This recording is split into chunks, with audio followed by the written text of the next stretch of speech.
My name is Jason Benet. Today we have a very special guest. I wanted to be different. I wanted to be something more than just a gross out horror film. It was required by your contract that you had to deliver nudity and violence. Wow, that really looks gross. Like, it's real. We were actually in the cave, so there weren't any crocodiles there. The water was freezing. We didn't actually swim in them. You know, I was scared, but I really liked the rush of it. I'm a huge Dario Argento fan. I would happily have a giallo night. The Thing and The Stuff. It sounds like I'm just saying gibberish, but those are names of movies. The horror genre always evolves into something you're not expecting. Why are we going here if everyone's died in this house? I was actually scared as we were running through it. Most of these guys who play really horrible characters are such sweet guys. Part of this ongoing cult. Anytime there's something spooky to be seen or heard or read, I'm there. Horror has always felt like home to me. Benet's Bloody Bits. Welcome to Triple B. My name is Jason Benet. It's been a very long time since I've done an interview, but I have a good friend, a filmmaker, an artist. His name is John Lechago. John, thank you for joining me today. I really appreciate it. Great. My pleasure. My pleasure. So let's go back in a time machine. I want to know about what were you doing as a kid, as a teenager? Like, did you have aspirations to be an artist, a filmmaker? What was preoccupying your time? All right. Good question. I had definitely been drawing since I could remember, and of course, heavily influenced by giant monster films from Japan. From Gamera was my favorite, but also, of course, loved Godzilla. And just drawing monsters. So as I was growing up, I would catch a late show, just sneak out to the black and white TV. That's how old I am. And catch late shows because they would show all the 1950s horror monster films, late at night. And that was so I think I got that bug very early on. I was always very artistic, but just something in me made me very interested in monster movies when I was a kid. And of course then when I was 9, 10, actually I keep on forgetting, I should probably nail it down. I was invited on the set as an extra for Chuck Norris's film A Force of One. And if you watch the film during the class where they have all the little kids there, because he plays a martial arts instructor that has a kids class amongst others in the movie, you can see him on the edge of the screen, that little crazy little blonde kid yelling, "Go Krista," is me. And I got to see what a set looked like, even though that was a low budget film. I think it was his second film he did. It still, was, especially compared by the films that our cohorts at Full Moon and other low budget filmmakers do these days. It was on film. They had a lot of equipment, huge lights. It was just such an incredible experience. I was going, wow, so this is how it's done. And that's probably where I caught the bug. So at that young age, did you know really who Chuck Norris was? Like this guy that fought Bruce Lee and... Well, yes, because of where I grew up, because I was a weird little kid, of course, and my twin brother, who doesn't look like me, was also, we're just, kind of small and weird at the time. And my dad knew that, and we just kind of came down to LA from Canada when we were 4, and he knew that we'd get teased or bullied. So he put us in the best martial arts class he could find. So growing up in Southern California, that means we're in close proximity to a Chuck Norris School of Martial Arts. And so that's what we studied. We studied Tang Sito, his school. And it was fantastic. But, on the second day I was there, they came in with a 16 millimeter camera, a 16 millimeter projector, and showed an almost complete answer print of his first starring movie, which was called Breaker Breaker. And in that movie, all the local, because he's a trucker that gets stranded out in this, little town somewhere in the South, and he has to fight his way out. And all the locals he's beating up were basically adult students from the karate classes. I was looking around, like, hey, oh, cool, this is great. So yeah, I knew who Chuck Norris was because his picture was up on the wall, and about once a month he'd come by and teach some classes, so I mean, how and many then Bruce people? Lee I got to know very quickly because would see his movies on TV. And again, just my luck where I grew up, his daughter Shannon Lee sat in front of me in the third grade. So I didn't know who she was at the time, except she was this really pretty girl, and I'd never talked to her. And people say, "Oh, she's Bruce Lee's daughter," and I go, "That Lee's such a common name." Yeah, right. And then one day she does a presentation on how Bruce Lee is her father. Like, my jaws dropped. So you're So, in and a. of course, Brandon Lee was sorry, I apologize. Brandon Lee That's was okay. in was like 2 grades ahead of us, 2 or 3 grades ahead of us. So I saw him around as well. I mean, how many people, how many kids can say they're in a Chuck Norris movie? Did you get to meet Bruce Lee or no? No, he died before Oh, when we were really young. I think maybe I would have been 3. Shannon Lee and I are basically the same age. She's only 10 days younger than me and stuff. So it was pretty early on. But I got to meet Chuck Norris. I got to meet and his brother. I got to meet Dan Inosanto, one of Bruce Lee's prime students who was his weapons instructor. It's because they so many great martial artists that get in the movies, of course, are here in Southern California for that purpose.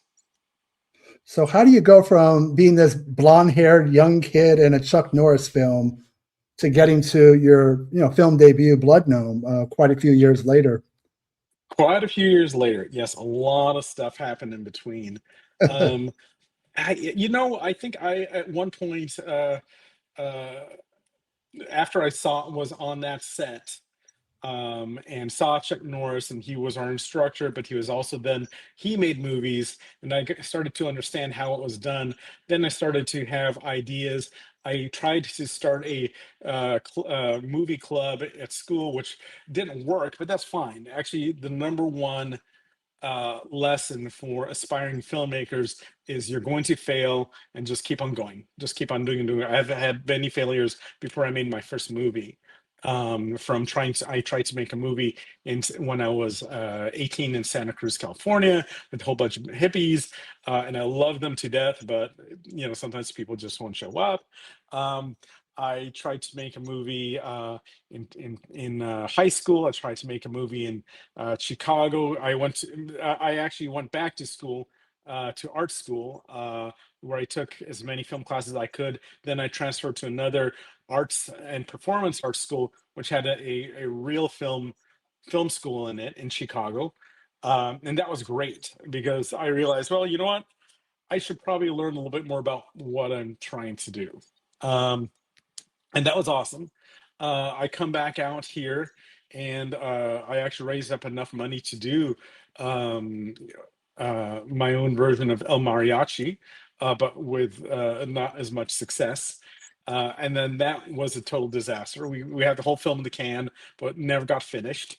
But you just keep on going. You just keep on going, keep on going. And then finally, I met Vincent Belancio, who was a micro budget filmmaker that was already making films with. I don't know if you know um, Jeff Leroy. I do know the name, yeah. Yeah, Jeff Lee, you should interview him someday. He's probably the craziest filmmaker I know. He was also Neil Stuart Gordon of Reanimator fame, amongst other things. And these guys, like Vincent Belancio, Jeff Leroy, who is still making movies all by himself. He's quite an interesting character. Um, and they knew how to do it. So I partnered up with them, and we successfully made Blood Gnome, and it was a success. I actually made a bunch of money. So That had to be like the home video market, perhaps DVD, VHS. yeah, it was probably the last time people were making VHS, and it kills me that I don't have a copy in VHS.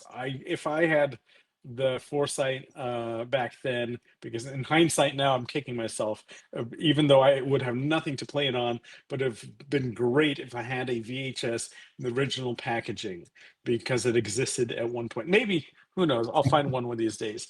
But I really, what I got was a whole bunch of the DVDs, which was great, because that was a hot new thing back then, DVDs and stuff. So yeah, both DVD and VHS. Now, how quickly from Blood Gnome do we jump into films like Magus and Bioslime? Is it kind of like back to back, or was that more took time to get those films made?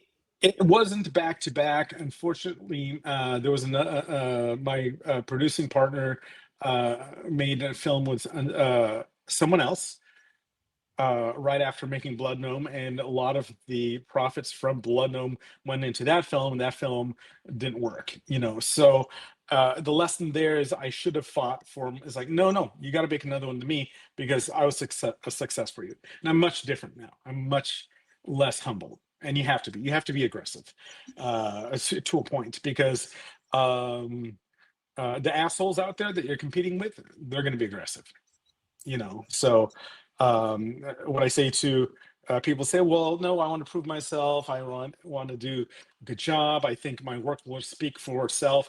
The squeaky wheel gets the grease. You really do have to put yourself out there in front and be aggressive, because the talentless assholes are great at getting those opportunities, you know.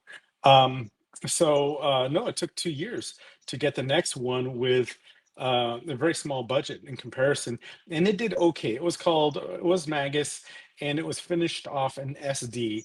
I recently got all those high definition tapes transferred, and so I might one of these days try and put it back together in high definition and re-release it. But no, unfortunately, it was slow. And again, that's my fault. So lesson learned. But you were a lot younger then. Hindsight's always 2020. You learn from the lessons you take along the way. Was Bioslime a better experience, or you still like you were cutting your teeth at that point and still learning? Sure. I think you should. I'm a very strong believer in the philosophy of a beginner's mind, which is a concept I originally read about in Zen philosophy, you know, where you look at everything, kind of try and look at it anew and learn from it. So I think you're always learning, you know. There will always be things that you can learn from a situation and use experience just to kind of like as a stepping stone. But then with each step, there's another step to learn. So I was learning a lot when I went into Bioslime, and I decided to fund that myself. I got a little bit of money. And again, my biggest expenditure was my own camera, which was a hot new media called HDV, which is like, it's better than Beta SP, you know, and it's high def. And now I can tell you, no, it's not. It's terrible. It's a terrible medium, but it's okay. It is high definition, and with a lot of processing and color correction, it can look good, you know. But it's that was later would come to bite me in the butt. But it was a fun film. It was slimy, gory, had a monster, beautiful people that had very little clothing, if any, and lots of slime and blood. So I did have fun. I met one of my most important collaborators, Tom Devlin, on that film. You know, he did the makeup effects. But yeah, that one was pretty independent. Now with Tom Devlin, like I want to know about the Killjoy films. You directed 3 of them: Killjoy 3, Killjoy Goes to Hell, Killjoy Psycho Circus. Now Charles Band, of course, he started Empire Pictures. Now with Full Moon, still to this day, how did you get to direct the first one, Killjoy 3? Did you have to meet with Charles Band? And well, I was actually working with Charles for a while, because I did one of the significant things that happened with Blood Gnome was somehow one of our associates who had connections on the Sony lot, not with Sony, but on Sony lot, because she makes friends with everyone, said, hey, you know what, I could get you a spot in on it's called the Little Theater on the Sony lot. And where it's not a big theater, it's literally just a cozy little theater, and have a screening there and stuff. And we said, okay, let's do it. This is a Blood Gnome.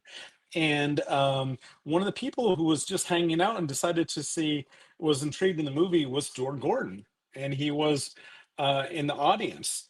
And he introduced himself afterwards, and he loved it because, of course, he would. It's full of blood, guts, and beautiful women, scantily clad, beautiful women, and stuff. And he's a fan of that. He loved it. He shook my hand and said, "Yes, let me get in touch with you." And I didn't recognize him, and I didn't really get his name. But of course, maybe about 4 weeks earlier, I bought my first DVD ever, which was Stuart Gordon's Reanimator. Beautiful DVD, and set and all that kind of stuff. So it didn't quite click for me until I was going, wow. So it was an incredible experience just to run into him, and that he just decided to, out of happenstance. And so, of course, he had a great relationship with Charles Band, and Charles Band needed a new VFX person for his movies. So he said, John, I gotta, I think I can hook you up with Charles Band. Here's his number. Talk to him. He needs some visual effects, and I know that you're doing your own and stuff. I think you could probably do them for him. So that's what got me started. So I did a number of films before I got a chance to direct one. So you were able to write Killjoy, which I think is important. You're taking over a franchise. There was 2 prior films. Obviously, with the Full Moon production, you're going to have a limited budget, and the shooting schedule is going to be short. So when you're writing the movie, did you feel like you had to, cut around the edges and, not go too, because I feel like Killjoy 3, a lot of Killjoy is behind the mirror in this other dimension. And I feel like with the sequels after it, that world just opens and expands. But with Killjoy 3, I feel like you were a little bit more limited than you were with the 2 films you made after Killjoy 3. What's funny is that Killjoy 3 had a bigger budget, longer shooting schedule, and more support than the other 2. It's a kind of strange situation. I got the gig. I said, okay, I'd love to write it as well. And Charles Band was shooting his films. Those 2 films, what was it called? It was one of the Blade movies. There were quite a few of those sequels, like Axis Rising and Axis of Evil. Axis Rising. I could look it up and put it on an inset or something and stuff. But it was at that time David Dakota was doing one of the Puppet Master films in China. He had a deal with a small Chinese company. So probably a situation much like what he would do in Romania, and found this fledgling company that wanted experienced American filmmakers to go there and kind of break them in. So I was brought over to use David Dakota's already built sets, from Puppet Master. So those were the limitations, kind of like what sets are already standing, what kind of spaces they had, but they had a big crew. They had a fantastic arts department, which is where I met my wife, and we got married, and that's the mother of my children now. She was head of the art department, which I worked very closely with to achieve a lot of things that we built. And it was overall a great experience, not without its troubles, but it was really good. And then the next ones were I had less days, less of a budget, less crew. But I think what happened was that I got such a good reaction from Killjoy's Revenge, and people really loved Killjoy much more than they liked the kids that he was threatening, that we flipped him to be the anti-hero, the protagonist. And I think that, Trent Haga is the key. Him as Killjoy, so much personality, so much fun. I think like in Go to Hell and Psycho Circus, you let him loose. I mean, there's even a point in Psycho Circus where he makes fun of his name, Trent Haga, Yes, like I think that's yes. awesome. Kind of. I actually that's an illusion. He actually read every line I wrote verbatim. You know, but what happened was that we really kind of zeroed in on what this character's uh, personality is, and I didn't require him to do it, but he is so generous and professional that he said, no, this is good, and he pretty much said every line, compared to most other actors, verbatim, and he hit it to where it looks really natural and fluid and stuff, including him going Trent ha, Trent ha, because that was my joke. Okay, so you get all the credit, not Trent.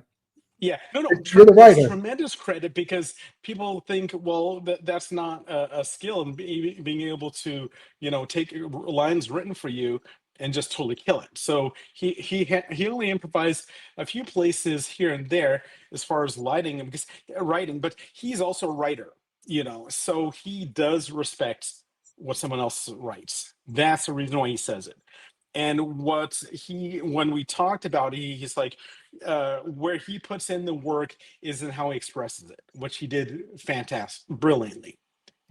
That's he steps back from being a writer when he's on set, when he's an actor, and he's like going, now I'm acting, and doing that. So I think he's extremely professional in the way that he looks at it and proceeds that way. Now, this might just be a coincidence, but in the Friday the 13th franchise, we got part 9. Jason Goes to Hell, the final Friday. The very next one, Jason X, he goes to space. Did you realize when you were writing that? Was that a conscious? Of course. Okay, it was. Of course. Because at the time that he went to space, it's like, that is nuts. That is stupid. And I watched that movie and I had so much fun. I said, this is great and stuff. There's no way that such a small company in comparison would be able to do something like that. And then I said, but let's do it. Let's just do it. So let's see. Because ultimately it was just a $60 3D program and me, and say, okay, I'm gonna make some spaceships now and did that. So it's just since that was just sweat, maybe some blood on my part, and we didn't have to build anything real, and I could for 2.5 months just work on that animation, because it's only about 10 minutes of actual spaceship flying and stuff like that. I said, okay, then the rest is just writing. So it's an illusion. And you have to remember also in Killjoy Goes to Hell, we started to experiment with 3D models and 3D set extensions for Going to Hell, which basically was space in hell. And that's why I said, well, shoot, why don't we just do a space battle after this? We've already done a whole bunch of shots that were space-like and stuff, and people seem to enjoy it. So let's go to space. I mean, how cool is it? Pinhead, Leprechaun, Jason Voorhees, Killjoy. 4 people, these horror icons have gone to space. I think that's awesome to be part of that. That is funny. Okay, I didn't realize that. That's a good point. Good point. Leprechaun, yeah. Yes, he did. That was Brian Trenchard Smith. He directed 3 and 4, and 3 he went to Las Vegas, and 4 he went to space, and he even had like a little green lightsaber. So it was. Of course. Of course. Wow. Well, I don't think that Trent will ever do the character again, because of budget limitations. He only had one set of teeth that he was using for 10 years, and it was really starting to hurt his jaw because our jaws change and his stuff. And I think at the end of the last one, those teeth were broken. It was like crack, oops. So now the thing is also, Richie, I wanted to get Angel Vargas because I thought he did a great job in the first one too. He was I thought he was awesome as Killjoy, and then we couldn't find him, and then Trenton's great as well. But of course, if there's another one, then what it should be is if we could find Angel Vargas. So we really did try to find it, but this is pre really where you could find people easily on the internet and stuff, and it just kind of broke my heart a little bit. But if I do another one and there's a budget that would bring Trent back, it's Angel Vargas coming back for revenge. His Killjoy, not Angel, but his Killjoy coming back for revenge on this Killjoy. I would love to do a real meta thing like that, like what they did with Spider-Man in oh, I Into the forgot which one spider, it was. Far From into the Home, was spider it? unit, the animated Yeah, one, the or the one spider. where they had the multiple Spider-Man and Yeah, stuff. So that is a good idea. But yeah, staying in the Full Moon universe, of course, the Puppet Master franchise is easily the most popular for Charles Band. Then he started doing some one-off movies that kind of break away from the franchise and give characters their own films, and that leads to you directing Blade: The Iron Cross. Is that the, if you had to choose one character, was that the guy you wanted to do, or is this just a well, opportunity? Blade: The Iron Cross was originally set up in a series that was called The Deadly 10, and I don't think we quite got to 10, but we produced a bunch of them, and so Charles started to contact his directors and asking us what we want. And here's where I actually applied one of my lessons. I was very aggressive. You know, he mentioned a couple titles, and I said, Blade, The Iron Cross. And he goes, well, no, but then maybe there's something. I said, no, I'm going to do Blade. Blade is one. I was very firm, and he said, okay. Okay. But But see, you know, sometimes you got to fight. but he respected you for that, because I've met Charles. I don't know him like you do, but I think that's kind of how you have to come at him sometimes. Like, you know him well enough. Like, look, if I don't throw my name in the ring, Yeah. he's just going to glance over and move on to the next person. So you literally stood firm. Yeah. And that paid off for Yeah. you. Yeah. And I think I was the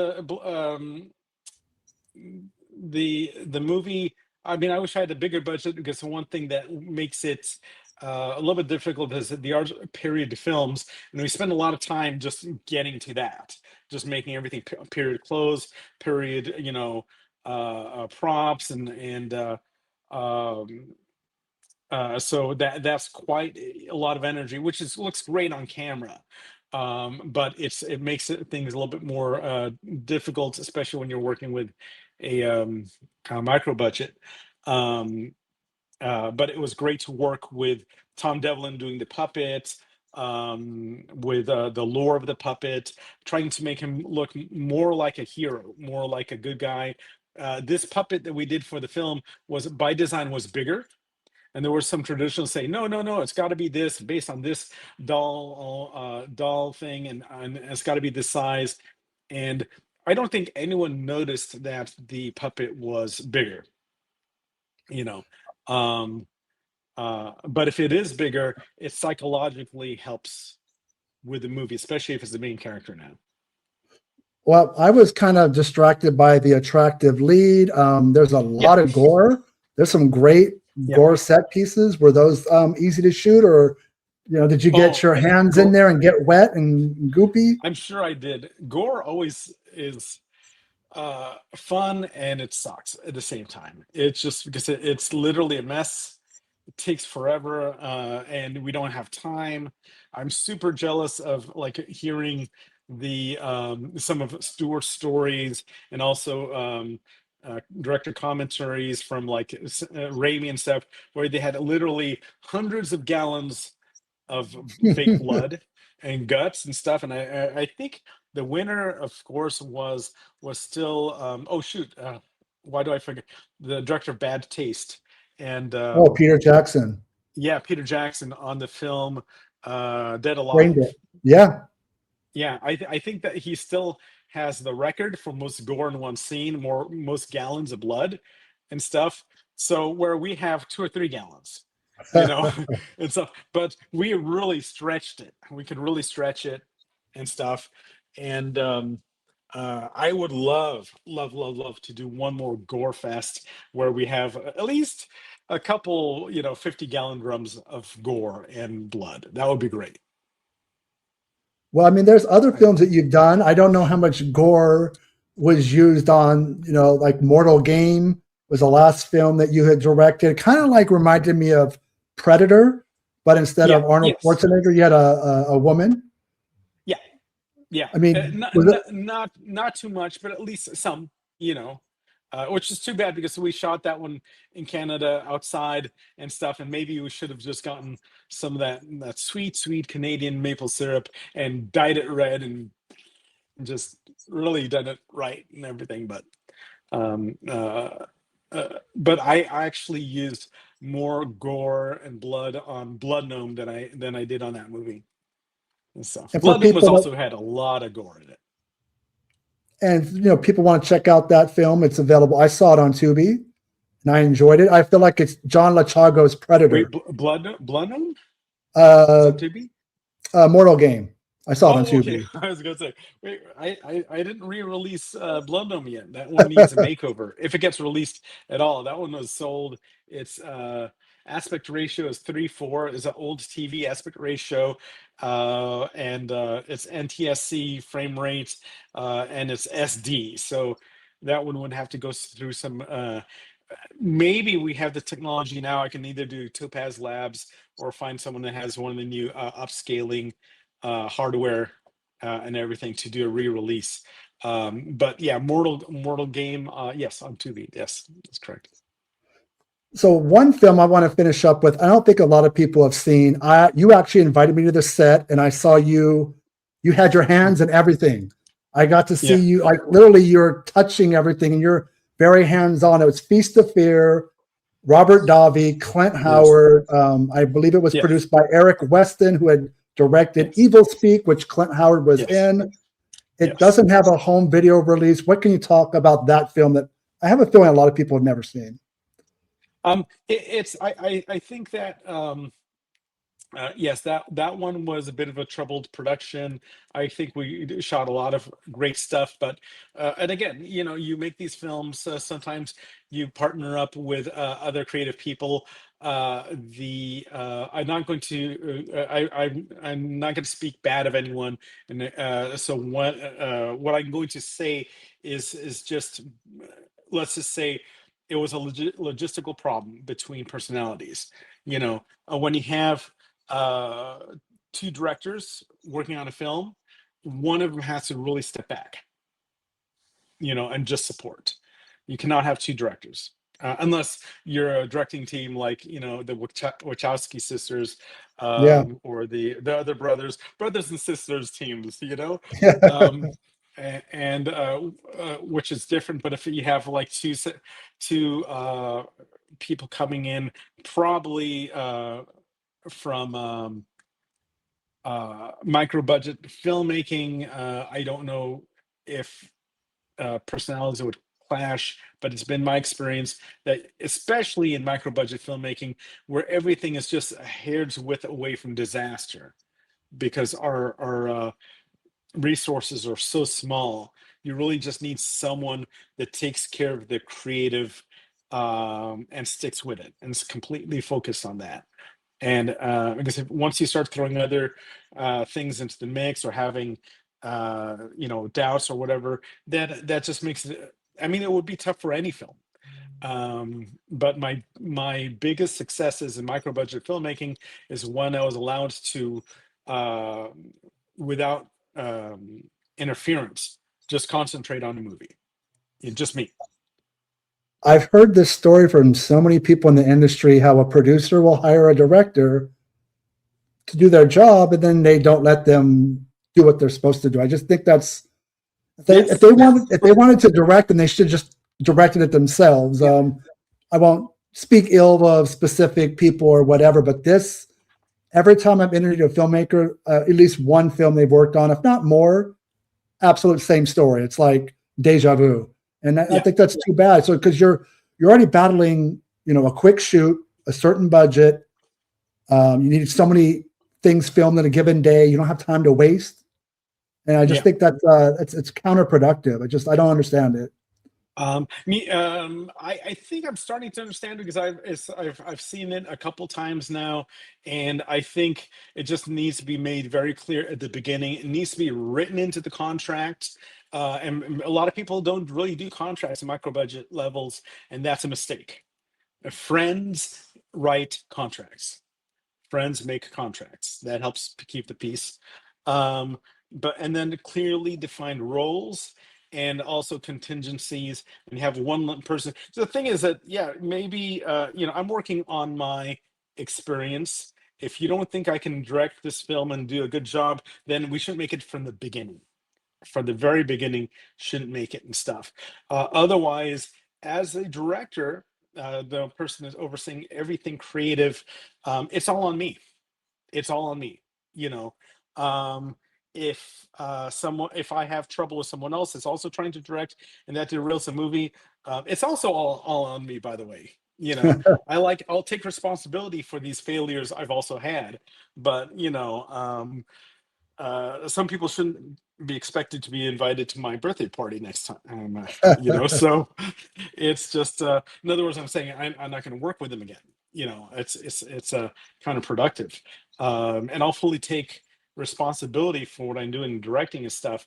But if you want a film that has any kind of personality, that's kind of successful, you really have to let the director direct. Do their job.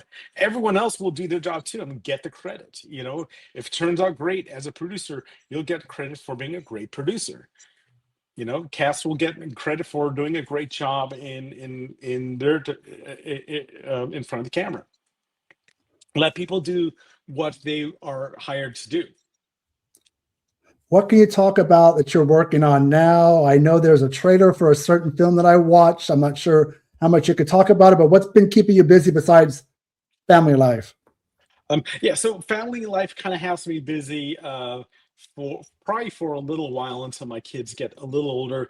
Then I can start out to venture in doing directing, because everything else I do now, as you can see, I have my studio behind me. I can do a lot of stuff from here, and even then, though I have a lot of physical media I can work on and stuff, 99% of what I do now is in the computer. I work for Platinum Studios Inc., which was the company that brought us Cowboys and Aliens. It's oddly enough, even have here the illustrated illustrated screenplay. Oh, no, this is the illustrated screenplay. This is the hardcover of the original graphic novel. And I work with Scott Mitchell Rosenberg, and I developed stories for film and television for them. Which, of course, I was not a really big comic book guy and stuff, but why I was hired was because I love film so much. And I studied film. I really studied, and I started studying writing first before anything else. So I was a kind of a purist as far as that kind of writing goes. And I looked at these comic book stories, and then I was able to tell them, okay, this is great. This is how I would make it cinematic into one. So that's that's the basis on which I was hired. Now, of course, I have a lot more experience now because I've been working with Platinum Studios for a few years. But we have what really still entails is Scott Mitchell Rosenberg. I mean, we're not really into publishing comics anymore. As far as publishing goes, that's more like Image Comics, which Scott Mitchell Rosenberg was involved with setting up and everything. And his main comic book company was, of course, Malibu Comics, which was then sold to Marvel, and now Disney has it all. But we have a huge archive of comic book properties that we just go through and develop for producers who would then go out and pitch it and stuff. So that's what I'm doing now, which is great and stuff. It's getting me into understanding characters and stories and how they're treated in the comic book realm, because it's a different kind of writing. It's very different from screenwriting. People say, yeah, we'll make this movie just like a comic book. That's a huge mistake. Huge mistake. Don't do that. Make a movie a movie. But the character development, when you go from a comic book property to movie is like you have tons of character development, which is usually what makes it successful. Can you talk about anything you're doing with Charles Band? Or Sorry, that was your original question. Oh, it's okay. Tangent. No. Well, Charles Band right now. I'm still involved with Full Moon Studios, working with visual effects. So he is doing movies in Cleveland, and there are a couple movies finishing up now. One is The Grim Rapper. And I'll say no more because I don't have to. They released a trailer. I believe you found it today, right? It is. I saw it on First, social media, and I watched it, and it's kind of like a take on the whole Tupac versus Biggie, the rap battles, East Coast, West Coast, but with the horror slant to it. I think it's actually really original. It's kind of blaxploitation for 2026. Yeah, and so the director of that is Hugo Velasquez, and I think this is the first film that he did is directing for Full Moon, but he's worked for Full Moon for a long time, and they have Ernie C in it, guitarist from Ice-T's old band Body Count. Which I saw originally. They do a little bit of an interview with him in the movie, and who's this old guy? And then I kind of see that, like, where did I see a Body Count? Like, oh, Body Count. Wait a second, that was a band that I saw when I was at Lollapalooza, when I was a long-haired semi hippie in Santa Cruz. I weighed 140 pounds and was in the mosh pit there. And then I realized, oh, I'm old. Yeah, for the kids out there, these wrinkled. I didn't have these wrinkles. Before Coachella, there was Lollapalooza. So yeah, I'll have to go look that up.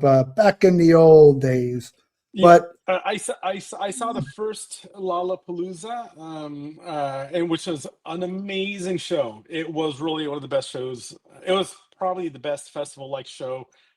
Because they were, Susan Banshees, James Addiction, Body Count, and I don't remember the others off the top of my head, but wow, it was pretty amazing. But yeah, Ernie C's in the movie, and it's a lot darker than a lot of the other ones that they're doing these days. So I'm working on that, and then there are a few other films. He's got like 3 or 4 films in production now. I can't say their names, so I have to let them take care of the release of the names. But yes, The Grim Rapper is you can find, they're promoting it right now. Yeah.